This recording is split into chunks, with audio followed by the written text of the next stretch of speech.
But the question here says to mark up my charts. I don't know what time frame I should be my highest win. So if you're going to be day trading, I would say just be aware of the time that you actually have to trade. Like, is it going to be in the morning? Is it going to be like midday? Is it going to be in the night? But basically, opportunities are always coming no matter where. So I would always say, if you're day trading, at least have the weekly as your higher perspective, just to know where things are but like where things are likely to go on a day-to-day spectrum, right? If I'm looking at the week, I'm like, okay, you know what? This week we've been having a lot of bullish weeks.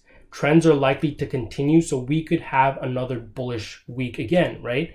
Every day in that week doesn't have to be bullish, but the week would be likely to close bullish, right? That means there could be 4 red days and 1 big green day.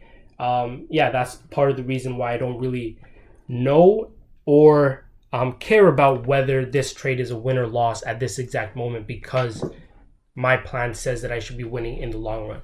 But ultimately, you have more than one time frame. You have at least 2 time frames. Your higher time frame to tell you the general trend, and then you have your entry time frame, just a lower time frame, to basically tell you, okay, is the market in trend with the higher time frame, and is it a good time to enter the market? This lower time frame will also give you the ability to place your risk to reward at a proper place, wherever it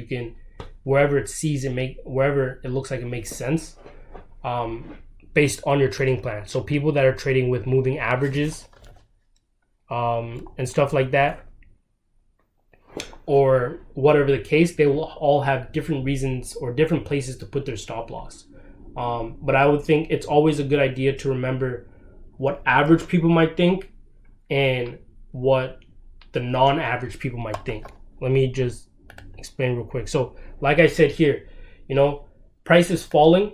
As price rises, I can just see it in the price. Like, you have to remember that for every buyer, there's also a seller, and for every winner, there's also a loser. So there's kind of like both sides of the spectrum always going on here. So when we see this huge push, especially with this candle right here, which is a huge drop, this just shows me that you have a lot of people losing as the market dips below these areas. People that might have bought the price because it was supported before, right? People are like, hey, this has been supported, we're likely to go up.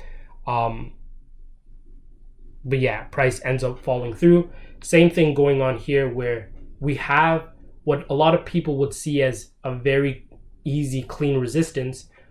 It just gets broken through just to collect their money and have some losers, some activity for the market, ultimately respecting a higher zone as it came back up into this area. And we would just look for pressure to come through, come back down to the downside. But obviously always still marking up the structure as I've done here to see, okay, is market structure reversing, going back to the highs, or is it going to go into a consolidation? Is price not trending anymore? Whatever the case is, you always keep an updated chart. And for that question as well, like weekly time frame, and then you go down to the 1 hour, depending on your schedule, right? So whether you're going to go down to the 1 hour or 30 minutes, I wouldn't really go down any much lower than that, because you're probably not too experienced. But besides that, yeah, you just remember you have 2 time frames that you need to, remember when I was saying like you need the aspect of psychology, risk management, in the aspect of just time frame in your trading plan, you have at least 2. Understand general trend in your entry time frame.